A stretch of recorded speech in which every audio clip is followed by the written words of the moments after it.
20:12. Let's find that in our Bibles before we ask the questions. Revelation 20:12. And we'll have Brother Branch read that for us. Ron, please. It reads, "And I saw the dead, the great and the small, standing before the throne, and scrolls were opened. But another scroll was opened. It is the scroll of life. The dead were judged out of those things written in the scrolls according to their deeds."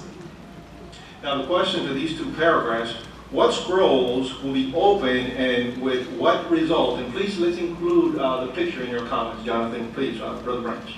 So the nation of Israel required new directions to guide them. The first century Christians also needed new directions in order to guide and direct them. Revelation 20:12 shows us that a new set of scrolls or directions will be given. And as the picture illustrates, it will help us to understand God's will for us in the new system. Studying these scrolls will give us insight into God's requirements for all of us and His will. Yes, thank you. And what about the results, Andre? Well, the paragraph says that everyone who keeps their integrity through the final test will have their names written in the scroll of life.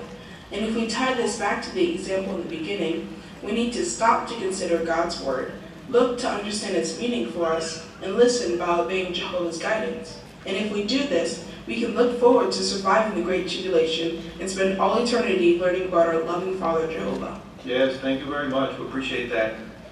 Now, in review, let's go back to page 18 and look at the answer, or how would you answer questions. And let's just see if we were able to answer throughout this information the three questions that are highlighted there. The first question that we want to analyze and talk about is Jehovah provided what guidance in the days of Noah and Moses? And for that, we'll ask Brother Escobar, Danny, to comment first. In Noah's time, Jehovah God's guidance led to the preservation of lives for obedient men. This included the instructions for building the ark.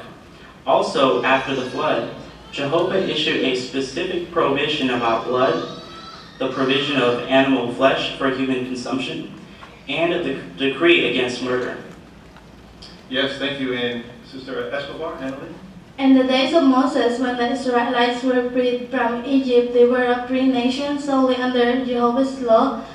Now the Israelites needed clear guidelines and how proper conduct and manner of worship. If they listen, they will receive blessings, but if they ignore these laws, they will suffer consequences. Thank you very much. And the second question on our review questions, or how would you answer, what new guidelines or guidance did God provide for Christians? And Brother Macias, please, Ruben.